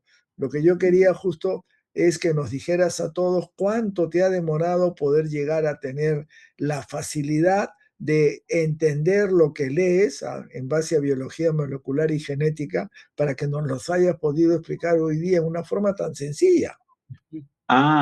bueno, yo tengo 4 años de residente. Digamos que uno se mete de lleno de residente de los 2 últimos años. Y bueno, 2 años y medio, los últimos 2 años y medio. Y ya tengo 6 años de hematólogo, casi ya me voy por, no, ya tengo 7 años de hematólogo. Eh, yo recuerdo que en pandemia no había muchas cosas que hacer y a mí siempre me gustó la parte de genética, entender qué estaba pasando y entender el porqué de lo que estoy haciendo o cómo estoy haciéndolo. Y yo la verdad que semana a semana me ponía a revisar una patología hematológica. Entonces, sobre todo de las complicadas. Y así como tengo de HPN, pues tengo una exposición de leucemia amiloide crónica, tengo de todos los tipos de linfoma, linfoma del manto, linfoma ringocélulas T, linfoma de Hodgkin, doble hit, leucemias amiloides crónicas, bifenotípicas, mielomas, leucemias plasmáticas. O sea, de cada patología hematológica hice una revisión profunda de los diagnósticos diferenciales, las pruebas moleculares, ¿no? La clínica, las pruebas moleculares, las pruebas de genética, citometría y el tratamiento. Y pues lo sacaba de revistas hematológicas. Ya aprendí a tener los accesos, ¿no? Entre otros también lo que era el SkyHub y otras cosas, las páginas de la Universidad Cayetano, por ahí entraba a los papers. Y pues tenía facilidad de recortar, poner los gráficos, hacer mis propios esquemas. Y como le digo, o sea, así como tengo de HPN, tengo de cada enfermedad hematológica. Y lo hago porque en realidad para mí es como un hobby, me gusta mucho. O sea, lo encontré así y pues no sé, yo para mí no me aburro, ¿no? Es entretenido hacer eso. Digamos que mi lugar en el mundo, al menos cuando me siento pleno, es cuando reviso estos temas y lo puedo aplicar en un paciente, o lo intento aplicar en un paciente. Y eso es lo que más me gusta. Eh, en un momento uno se vuelve a veces un poco frío con lo que maneja, pero como uno envejece, le van pasando cosas en la vida y uno recupera la empatía y ya abordas al paciente también de otra manera. Eso también me ha pasado en los últimos años. Como que tengo una más empatía con el paciente y disfruto al leer porque sé que al final le va a ayudar a la persona a la que estoy tratando. Porque si, lo más que puedo hacer yo es decirle, oye, mira, podemos usar esto y de repente en lo tuyo va a ir bien con esto, porque he leído en tal lado o en tal lado y esto está yendo bien y tiene sentido porque el mecanismo de acción parece que va a funcionar. Y no siempre funciona porque muchas veces esas enfermedades son muy malignas, pero las veces que funciona es muy gratificante. Y pues más o menos esa es mi historia. Y ahora, obviamente, doctor, si reviso linfomas una y otra vez, reviso una y otra vez insuficiencias medulares, reviso, pues evidentemente las rutas se hacen tan repetidas que ya uno las comienza a dominar. Y al ya tener una base, digamos, como una base en el rompecabezas, ya puedo añadirle pequeñas cosas nuevas, pero ya la base o las columnas ya las tengo. Entonces ya puedo como que sobre eso pincelar nuevas cosas, ¿no? No, me ha encantado la forma como has explicado cuál es tu proceso. Porque miren, hoy día el problema que tenemos cuando decimos que todo consiste en ganar plata es que si nosotros pensamos en cómo es, cuánto hay, y lo hacemos desde alumnos, eh, esto yo se lo he repetido hasta la saciedad en las diferentes reuniones que tenemos, que se me acercan los chicos. Recuerdo con una de las señoritas estudiantes, ay doctor, me da vergüenza. Vergüenza que no sé si decirle o no decirle. Lo que la pobre no me quería contar es que se había reunido con su grupito de amigos, que eran 5, y estaban viendo qué especialidad iban a seguir, pero el interés no era en qué sirvo o qué es lo que me gusta, sino qué daba más plata, ¿no? Entonces, cuando uno es estudiante de medicina y está pensando desde estudiante en la plata, no solamente se va a orientar a la especialidad que dé más plata, sino uno no va a estudiar, pues, porque tú no necesitas estudiar, porque si tú estudias para aprender, tú conténtate con pasar, porque lo que necesitas es ganar plata y para ganar plata lo que tienes que tener es el título. Y cuando eres médico, lo que te interesa es ganar plata. Entonces no haces lo que ha dicho hoy día el doctor Dulanto, que le vas dando vueltas y vueltas y vueltas y vuelves a cambiarlo todo, ¿no? Esto que está acá es un manualito que se comenzó imprimiendo en Europa del Este, en Polonia, y me pidieron unos amigos chilenos que yo escribí el capítulo de enfermedades asociadas a la altura. Fui el primer peruano en participar en este manualito y este año vuelve a salir la otra versión. Y desde la pandemia, que no ha sido una revisión en profundidad, yo estoy cambiándolo todo lo que escribí, ¿no? Porque todo ha cambiado y todo va cambiando. Y para poder entender, lo que uno tiene que hacer es entender biología molecular y genética, si no, no puede leer los mecanismos, no puede leer la forma de diagnóstico, cuál es el mejor tratamiento, etc., etc., etc. Así que es bien interesante lo que el doctor Dulanto ha dicho y yo exhorto a todos los que estamos hoy día que hagamos como el doctor Dulanto. Yo en algo trato de poder hacerlo porque es maravilloso cuando uno puede dar tratamiento de enfermedades en que no hay. Y al final voy a hablar un poquito de lo que pasaba con mi hija y disculpen que haya estado con el micrófono prendido, pero ahí tuve yo un lapsus brutis, me súper equivoqué, así que si quieren me jalan las orejas. El doctor César Liendo, por favor, el doctor César Liendo es Gracias, doctor. neumólogo, amigo de, eres compañero del doctor Chen, o sea, somos los tres de la misma promoción de egresados, ellos de San Marcos, yo de Cayetano.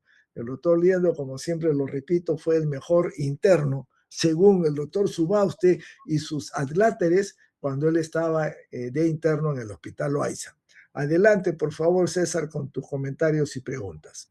Ok, muchas gracias, doctor Dulanto, por su presentación. Gracias, Chen. Realmente esta es una enfermedad apasionante, inclusive no estando en el campo de la hematología. Yo he llegado tarde a la presentación, pero eh, siempre que hay alguna enfermedad que define a la condición nocturna, me preocupo porque hay, que puede haber alguna relación con el sueño. Y cuando nosotros estábamos en facultad, se decía que en la noche existía una acumulación de ácidos y eso facilitaba la hemoglobinuria. Y esto, por eso se decía que era nocturna, pero creo, según tengo la impresión, que la enfermedad ocurre todo el día, sino que en la noche se colecta la orina de 8 horas y por eso da la impresión de que la hemólisis es nocturna y no durante las 24 horas. ¿Esto es correcto, doctor? Sí, es correcto. Es en las épocas antiguas se decía el término nocturno, ¿no? Pero no, es durante todo el día. Así es. Ok, perfecto. La otra cosa es, durante el COVID, eh, tuvimos la oportunidad de ver síndromes de hipercitoquinemia. Y los síndromes de hipercitoquinemia generalmente se caracterizan por citopenia, se caracterizan por ictericia, se caracterizan por hematofagocitosis, ¿no? Bueno, además de estos son cuadros febriles y pueden ser asociados a enfermedades infecciosas mismas. La hemoglobinuria per se puede dar fiebre o eso siempre sería una indicación de que habría una infección intercurrente. ¿Y cómo lo diferenciaría con la síndrome de hipercitoquinemia? No, en general no suele dar fiebre, pero como sí le dije, un cuadro infeccioso puede generar la crisis.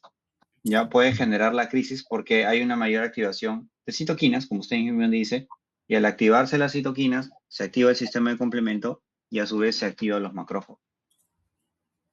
Ya, pero digamos, no hay razón de confundir un De síndrome de por, de por sí no, o sea, de por sí pensar en que un HPN produce fiebre, no, per se no. Ujú.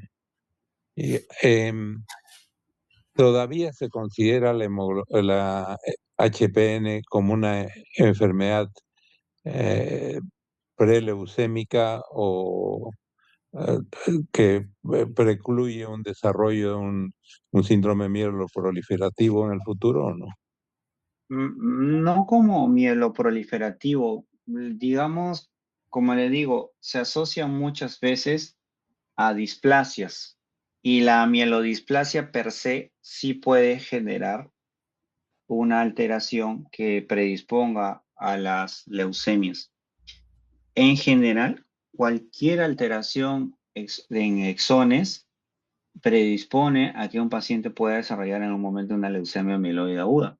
Por eso, por ejemplo, es que los pacientes con trisomía 21, los síndromes de Down, ya tienen una mayor propensión a hacer leucemias. Y las mielodisplasias, que son alteraciones genéticas adquiridas, también tienen una mayor propensión, en mayor o menor cuenta, en hacer una leucemia mieloide aguda. Igual, por ejemplo, las mieloproliferativas, pero siendo estas más raras, la generación de leucemia, como la policitemia vera o como la trombocitemia esencial. Justo hace unas semanas, un paciente con trombocitemia esencial me hizo contactos positivos, me termina haciendo una leucemia mieloide aguda. Entonces, sí, cualquier alteración genética puede predisponer a una leucemia mieloide aguda con un poquito mayor de incidencia que en los pacientes que no tienen ninguna enfermedad mutacional previa. Perfecto. Este producto eculizumab, un anticuerpo monoclonal, es utilizado en algunas otras enfermedades que habría que bloquear el Sí, complemento. sí, claro que sí. Se usa, por ejemplo, en el síndrome urémico hemolítico atípico. El síndrome urémico hemolítico atípico es una enfermedad de nacimiento en el que los inhibidores de complemento nacen deficientes y hay una activación de complemento descontrolada que genera daño endotelial y microtrombos, que genera insuficiencia renal en neonatos y lactantes. Y ahí se usa el inhibidor de complemento. También se utiliza en los pacientes con anemia hemolítica autoinmune por anticuerpos fríos, las crioglutininas. que generalmente son IgM y activan mucho el complemento. Entonces, una anemia por crioglutininas, una anemia hemolítica por anticuerpos fríos, se usa también los inhibidores de complemento. Ya. Esta anemia que usted ha mencionado, doctor, ¿es la que está asociada a la infección con micoplasma? Sí, se pueden asociar infecciones agudas por micoplasma. Sí, se podría asociar. Pero suelen ser transitorios. Perdón, mi gatito. Un segundo, voy a sacar la cámara porque... ay, cosas que pasan. Ya. Perdónenme. Mm. Sí, sí, se asocia a micoplasma, pero suelen ser, los que son en edad pediátrica, suelen ser eventos agudos y autolimitados. Generalmente las anemias hemolíticas por crioglutininas, por ejemplo, se asocian más a infección por virus de hepatitis C y suelen ser crónicas. Y Claro. o también se pueden asociar a enfermedades de linfocitos B, neoplasias de linfocitos B, como por ejemplo la leucemia linfática crónica o algunos linfomas de bajo grado. Entonces, no se suele asociar tanto a infecciones agudas. Esas infecciones suelen dar eventos autolimitados y sin recurrencia. A diferencia de las crioglutininas con las que acabo de mencionar, en que dan cuadros crónicos y recurrentes. Ya. Y la patología del complemento, doctor, ¿es en la parte inicial o la parte terminal del complemento? O sea, Eh, cerca a C3 o cerca a C8, 9. no, como lo expliqué, tiene ambas vías. Cuando se acerca el C3 va a producir que el macrófago reconozca la célula marcada por C3 por medio de su receptor de C3, que es el CD11, y fagocite al glóbulo rojo. Pero también el C3 va a activar al C5, C6, C7, C8, el complejo ataque membrana, y también va a producir una hemólisis no mediada por macrófagos, sino por el complejo ataque membrana, generando el componente intravascular que da la característica hemoglobinuria. Mientras que el otro componente inicial va a generar la bilirrubina indirecta y todo ese tipo de hemólisis extravascular. Ya. ¿En algún momento de la enfermedad la hemólisis es intravascular o extravascular? No, como le acabo de decir, ahí, bueno, no sé si lo vi en la exposición, ambas hemólisis están presentes. Ok, Ambas hemólisis. perfecto. Ya. Muchas gracias, doctor. Esta es una enfermedad muy, muy compleja y muy cara de tratar, de diagnosticar y de tratar, me imagino, ¿no? Sí, es bien cara. El tratamiento puede estar al borde del millón de soles en un año, por decir más. Ya. Y eso se trata, digamos, digamos, 3, 4 meses y ya se acaba el problema, o hay que No, mantener el tratamiento es de por vida, de por de vida. por vida. Ok.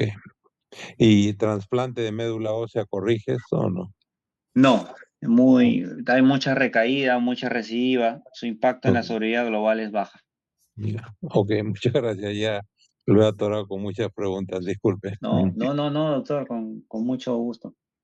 Ujú. Por favor, Valeria, si le puedes dar el uso de la palabra a la doctora María Jesús Guillén Moreno.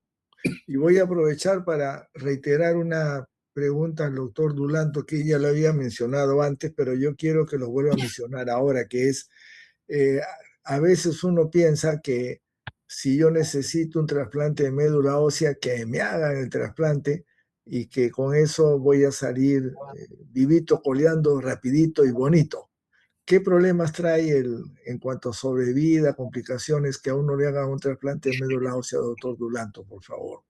Primero hay que saber a qué patología nos atenemos para ver qué tipo de trasplante vamos a hacer. Por el tema de dónde obtengo las células madre, generalmente hay tres lugares: la sangre de cordón umbilical, la sangre de médula ósea y la sangre periférica. La sangre de cordón umbilical se suele usar poco porque todavía no se ha desarrollado mucho. Digamos que tampoco puedes guardarlo tanto tiempo. En unos cuantos años esto ya deja de valer, por más que esté criopreservado. Que la colecta en médula ósea directa por aspiración directa también está en desuso, porque tampoco es que y antiguamente se sometía el paciente a anestesia general y se sacaba la cantidad de litros necesarios a punta de pinchones a nivel de la cadera. Y actualmente lo que se utiliza son factores estimulantes de colonias mieloides, como el filgastrin o el plexifactor, en el que uno pone en forma subcutánea el fármaco a dosis de 10 microgramos por kilo, y al séptimo día ya tengo células madre en mi torrente sanguíneo, que migran de la médula ósea a la sangre periférica. Y ahí puedo hacer la colecta. Con una regla de 3 simples veo cuántas células madre tengo en sangre periférica, cuánto CD34, y luego colecto las células en bolsas. Ahora, si yo soy mi propio receptáculo, o sea, si yo hago por ejemplo, yo soy el paciente y voy a ser sometido a un autotransplante, colectan en mí, movilizan en mí mis células madre, las colectan y luego me las infunden por un catéter central. Y uno dice, pero doctor, ¿cómo van a ponerla en su sangre periférica? Sí, las células madre que me van a infundir en mi sangre periférica van a encontrar el camino y van a entrar a mis huesos y a la médula ósea, adentro del hueso. Entonces, el trasplante se llama autólogo y tiene su indicación, ya está estudiado por cada patología. Por ejemplo, algunos linfomas agresivos se benefician de un trasplante autólogo luego del término de su quimioterapia, o otros tipos de linfomas se benefician de un trasplante autólogo si hay una recaída, como rescate. En otros casos, por ejemplo, en los mielomas múltiples, el trasplante autólogo ayuda a que haya una menor tasa de recaídas o que la recaída demore muchos años más que si no es sometido a un trasplante. Recordar que los trasplantes nunca son como rescate solo, suelen ser terapias consolidativas o rescate consolidativo. Siempre es en un paciente quimiosensible. O sea, para que un trasplante me funcione, no tengo que tener la enfermedad activa, tengo que haberla vapuleado con quimioterapia, inmunoterapia, ¿ya?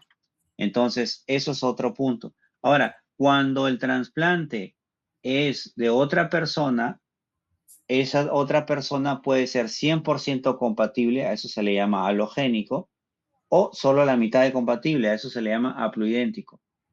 ¿Quiénes pueden ser haploidénticos? La mitad de compatible, mis papás. ¿Quiénes más? Los hermanos de padre y madre pueden ser compatibles a la mitad.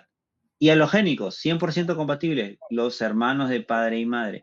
Eso se llama donante emparentado halogénico. Pero también pueden ver donantes halogénicos de donantes no emparentados, aunque parezca mentira. O sea, puedo tener un chino, un holandés, un tailandés que sea 100% compatible conmigo y no tener ningún rasgo, digamos, familiar. Entonces, esos son los potenciales donantes. Y acá sí hay una mayor morbimortalidad que los trasplantes autólogos. ¿Por qué? Porque al ser otra persona la que me está donando, por más compatible que sea, puede haber un no reconocimiento, ¿no? De el huésped hacia el receptor. ¿Por qué? Porque, por ejemplo, mi hermano de padre y madre me quiere donar sus células madre. A la hora que le hacen la colecta a mi hermano, que es 100% compatible, no solamente colectan células madre, sino también a veces colectan algunos linfocitos. Y cuando yo, siendo el receptor, el huésped, entran sus células madre, por ahí todo bien, pero también van a entrar sus linfocitos. Y sus linfocitos dicen, miren, su sistema de histocompatibilidad HLA1, HLA2, no está tan igual al que nosotros conocemos, y comienza a atacarlo. Eso se llama enfermedad del injerto, o sea, del donante, contra el huésped, y que puede generar enfermedades hepáticas, pulmonares, dérmicas, entre otras, ¿no? Entonces, eso da una gran mortalidad. Y esos pacientes que tienen ese riesgo de enfermedad injerto contra huesos, hay que mantenerlos inmunosuprimidos. Y eso genera muchas reactivaciones virales o incluso reactivación de Epstein-Barr con linfomas asociados a post-trasplante. Entonces, el paciente muchas veces puede sobrevivir, pero con bastantes comorbilidades, ¿no? Pero a veces es el único camino que queda, ¿no? En algunos casos el trasplante es el único camino que queda. Muchas veces en las leucemias agudas es el único camino que queda. Entonces, eso es los trasplantes, dividiéndolos en, digamos, en el tipo de match, en el tipo de compatibilidad y en el tipo de colecta, ¿no?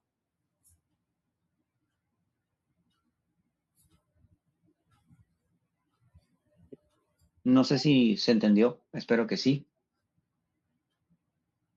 Así es. Entonces, por favor, si puede hacer uso de la palabra la doctora María Jesús Guillén Moreno. Le has dado, Valeria, la capacidad de que sea coanfitriona.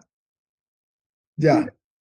Por favor, doctora Guillén Moreno, si puede prender su micro y hacer lo que ha escrito en el chat, su comentario y pregunta. Adelante, doctora.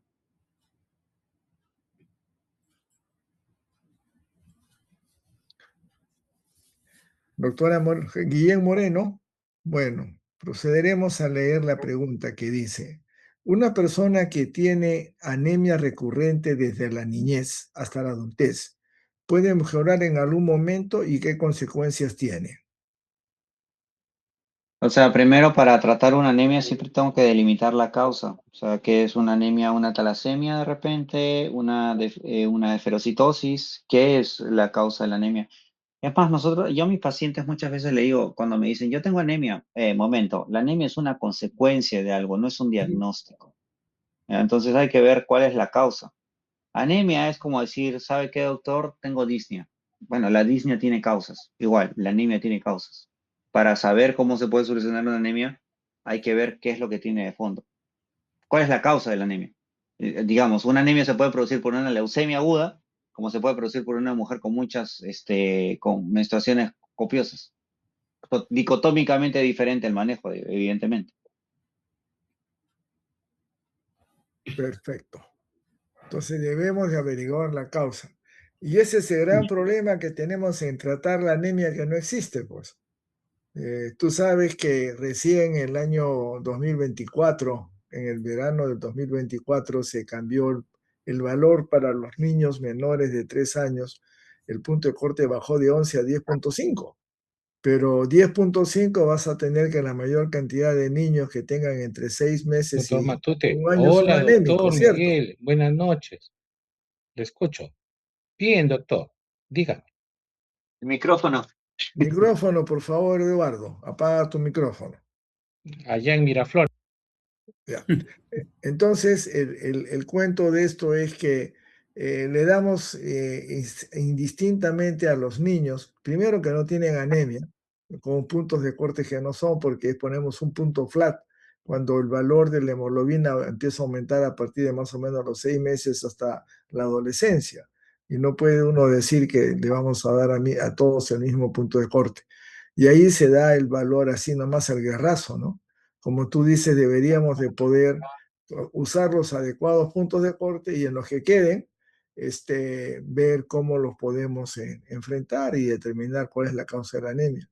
Mientras Eso es tanto, estamos importantísimo no haciendo. solamente en la serie roja, sino también en los glóbulos blancos, porque recuerden que en un niño los linfocitos son normales hasta 10.000, mientras que en un adulto hasta 4.000 ahí quedó.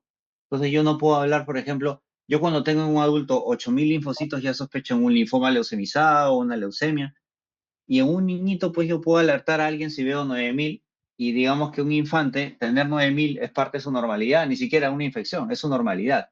Igual hemoglobina, ¿no? Como dice el doctor, si yo tengo un niñito de 1 año que tiene 11 hemoglobina, pues por según sus desviaciones estándar es normal, pues no voy a esperar que tenga 14. Así es, y no solo eso, sino que si tú te revisas los promedios, que con una chica estamos, una alumna Cayetano, ya estamos preparando un estudio bien tonto, pero que es básico, es poner por escrito y hacer que corra en una revista indizada cuáles son los valores de hemoglobina para los niños en el primer año de vida. Y los valores promedio de hemoglobina para los niños en el primer año de vida, el promedio inclusive en los anglosajones, en los caucásicos, que son los que tienen la hemoglobina más alta de las diferentes razas, a la justa llega a 11, ¿no? Y en el resto está en 10 y fracción, en algunos un poco más bajos, alrededor de 10. Y si yo tengo 10 de promedio y yo pongo 10.5 para decir que es anémico, el pobre niñito va a ser anémico sin tener anemia, entonces es una locura. Es una de las tantas cosas que se tienen que poder arreglar.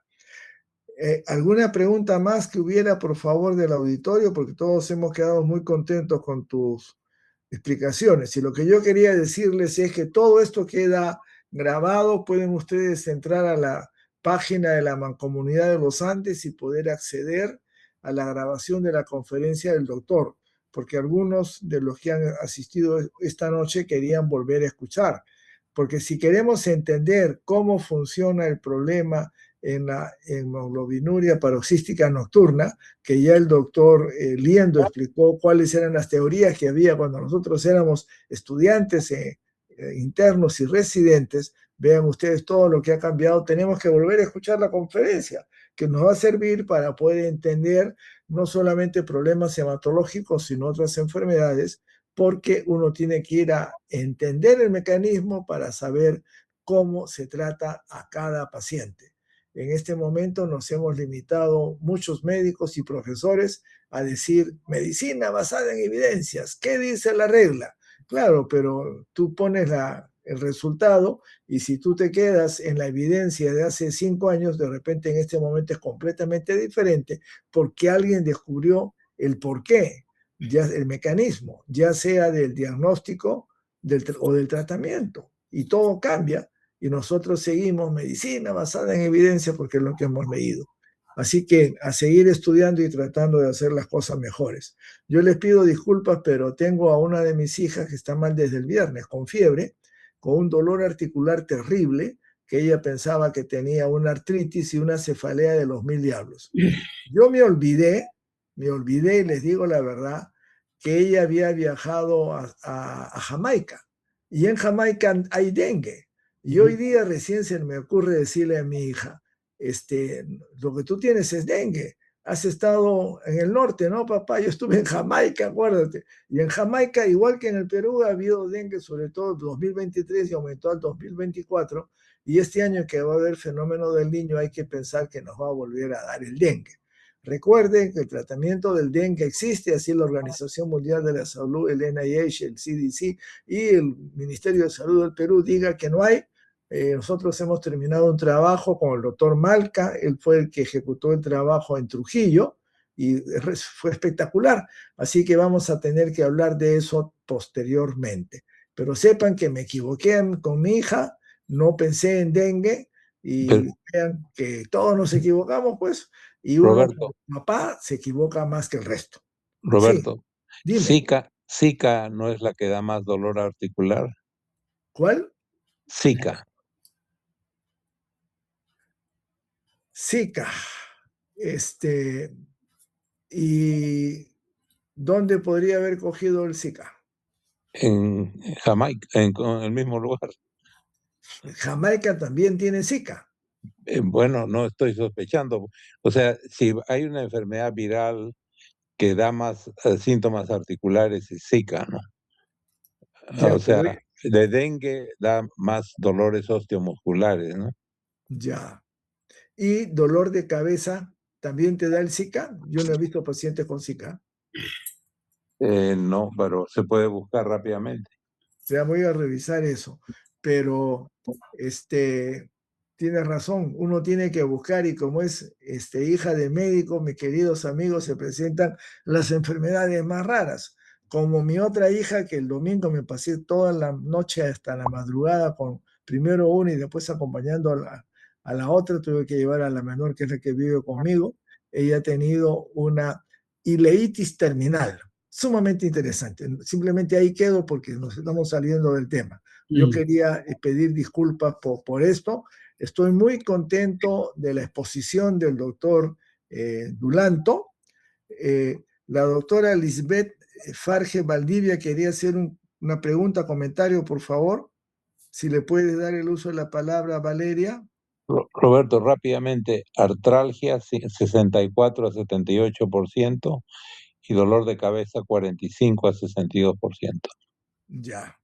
Ok, no, en ella lo que tiene en este momento es un terrible dolor de cabeza y eso sí te da el dengue, con cambios hematológicos, PCR que subió de 9 que tenía el domingo, ahora está un poquito más de 10, que tampoco el PCR no aumenta en el dengue como sí aumenta en el COVID.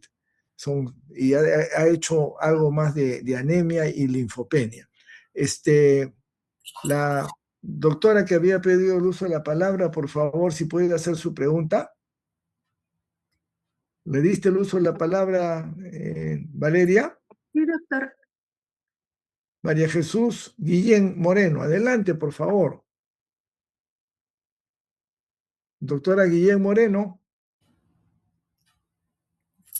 ya puede hacer su pregunta y usted ya prendió el micro. Adelante, doctora Guillén Moreno.